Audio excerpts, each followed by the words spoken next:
Hello everyone and welcome to the Zero to Revenues Build MVP series. My name is Chukwudi and it will be an honor to take you through the series. A bit about me, I'm a founding partner at 3 Projects, co-founder Lolan Business Desk.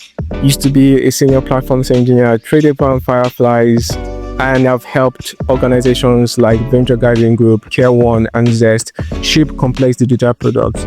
Now, from my own experience, what I've come to see and come to essentially realize is that we don't have good content around what the best practices are. How do you essentially build for developing markets? How do you validate ideas? How do you build traction and all these sort of things? The content that we seem to have seems to be around more of the developed world. And while those contents are really good, I have people that I look up to over there and learn a lot from. I really do think having this aspect or having these types of series would be really, really impactful in helping founders who are building in my markets, like the African markets, the Asian markets, and the South American markets, kind of like know how to better align certain things for their own markets.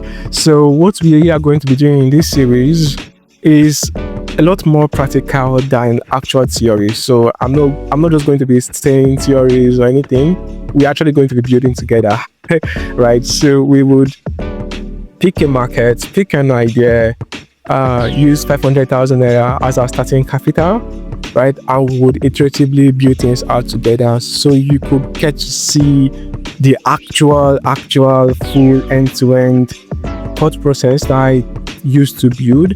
And you can also see where I make mistakes, how we realize those mistakes, how we iterate based on those mistakes, and how we arrive at a particular point.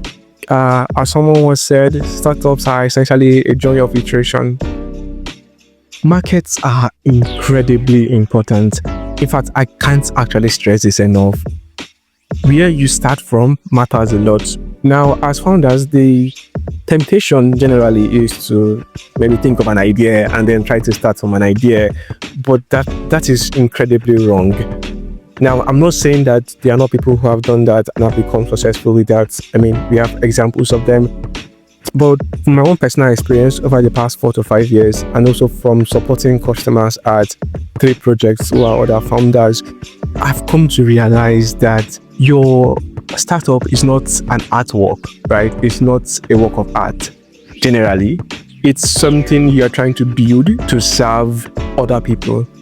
It matters that you understand the people that you're serving a lot more better than it does that you have an idea. So generally, in our workshops, in our work programs, what I tend to really, really emphasize on is the importance of markets, right? So instead of searching for an idea, instead of trying to come up with ideas, instead of going to Google to identify ideas and all, you would save yourself a lot of heartaches by just starting from a market. Now, when we say market, what do we mean really? The definition I am trying to market is a group of people, a group of organizations who share a very common set of attributes, who share a very common set of problems, who share a very common set of challenges, who share a very common set of goals. That's how I define market. And you would increasingly see across the points of this series that market definition is really important. Starting from markets is really important, and understanding your market is really, really important. A really critically important thing to understand at this point is that we are not concerned about design, we're not concerned about technology. Engineers in the audience, tech stack doesn't matter here, nothing matters here. All that matters right now, right here, is identifying the market that you want to serve. And we'll talk about how you can identify markets, how you can segment markets, or the framework that I personally use for things like this. Now, after you've identified a market, what you essentially want to now do, right? Still not tech, still not design, still not technology, and I guess the reason why I'm hammering a lot on technology should be left aside for now. is because I'm an engineer myself, so I know what bias I had to deal with. Initially during my early years, when I get an idea, the first thing I would usually have done would have been to lock myself up and try to code up an MVP and launch it. So it's really, really important to understand that at this particular point in time, coding is not your friend, right? Design is not necessarily your friend. What is your friend right now is, first of all, identifying and understanding the markets that you choose and you intend on serving. When you've identified that, and I can give you an example. So for example, I could say plumbers in Nigeria, that's a market, right? Remember our definition, a group of people defined by a set of attributes facing the same common pain or common challenges. That's how we define a market. Group of plumbers, markets. Group of teachers, markets. Group of accounting SME companies, markets. Group of fintech, that's a market.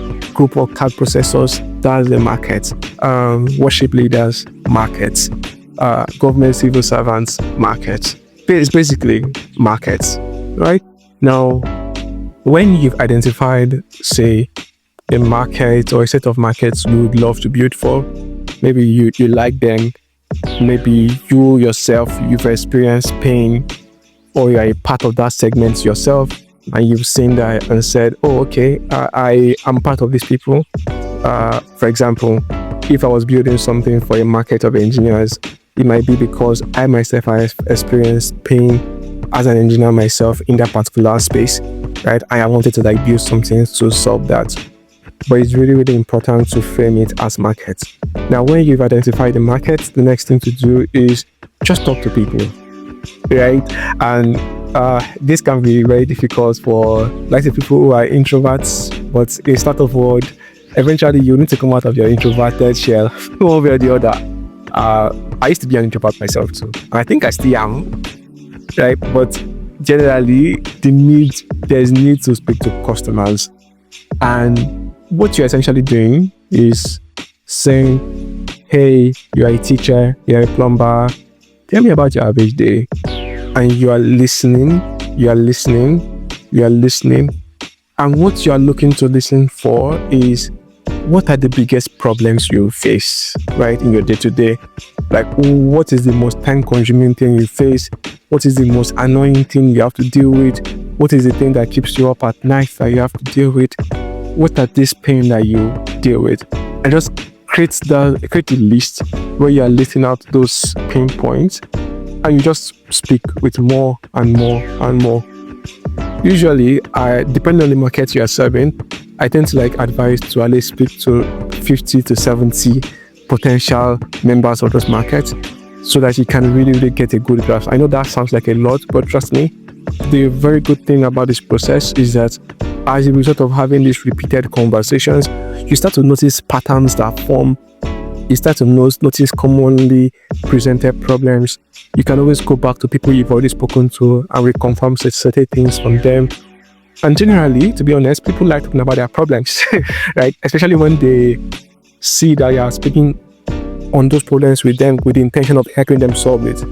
It becomes oh, this thing that is causing me so much pain, somebody's actually researching about it to solve it. It becomes an incredibly good thing for the customer to themselves. So it's not easy for those who are not extroverted, but trust me, it is very, very, very well worth it. All right, so like I said, you are zooming in on the pain points. You are having these conversations saying, tell me about your average day. Tell me about the most frustrating thing you face daily. Are you frustrated by the customers you serve? Are you frustrated maybe in managing your team members? Are you frustrated maybe in getting equipment? What are your frustrations?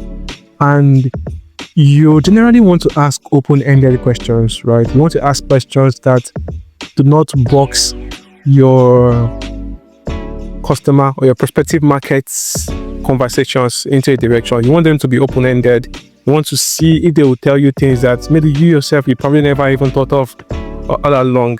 And trust me, just take time, do this process.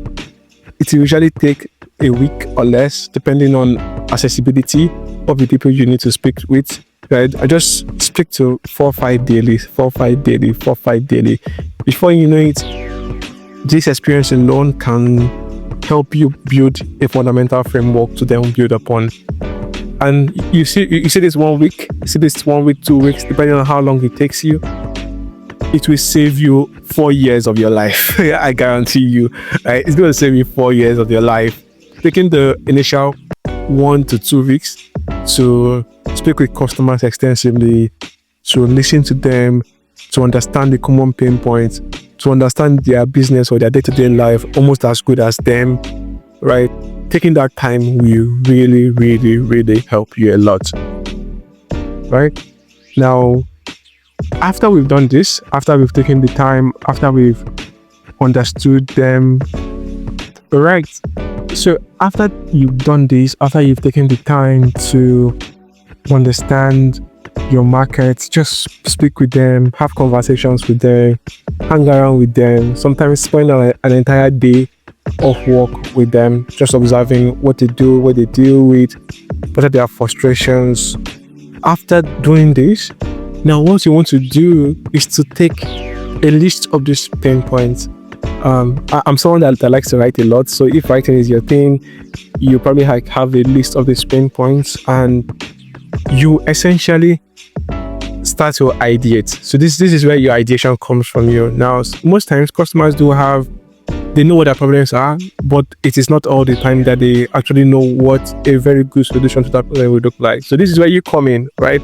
This is where you come in as the visionary, as the entrepreneur, as the business owner, as the founder. You essentially sit down, you try to maybe have conversations with different subject matter experts, depending on what angle you want to approach the solution from. And you try to find out, okay, what is possible? Like, what are the possibilities that exist in today's era and age? Possibilities in terms of technology. Yeah, so my engineer friends, this is where your technology now starts to come in a bit, right? So possibilities in terms of technology, possibilities in terms of design, possibilities in terms of finance. Some problems are financing problems. Possibilities in terms of all the other areas you can think of. And you try to think about it and say, okay, how can I combine these possibilities together in a way that solves this problem at an increasingly high, increasingly good, increasingly great hierarchy, right? Your end goal is to arrive at a solution that solves the problem for the customer in a way that the customer will deeply appreciate it. And as you can see from my screen, this is not going to be a one-time thing. This is going to be a circular thing. Oftentimes, you might come up with a solution to a problem only to test it out with the market and see that, well, the solution tried, but it didn't quite solve the problem exactly. So what you want to do is to keep on going through this list of solutions to these problems till you arrive at one that deeply, deeply, deeply solves the problem at hand. Right. A very important thing to also really, really, really take note of at this particular phase is that you are trying to validate your solutions using the cheapest way possible. So depending on your market, depending on the dynamics of what is involved, this advice will vary from scenario to scenario, but typically, you want to write the most minimum set of code here possible. If at all you need to write code. If you can do this without writing code, that's even better. But if it's unavoidable to writing code, then you want to do the most minimum possible. And what you're just trying to test is, these customers have this set of problems. What is the best possible way of solving these problems, right? And the ultimate judge of if a problem has been fully solved is the customer. So what you want to do is to have this expectation that your first attempt at solving this problem is probably going to fail.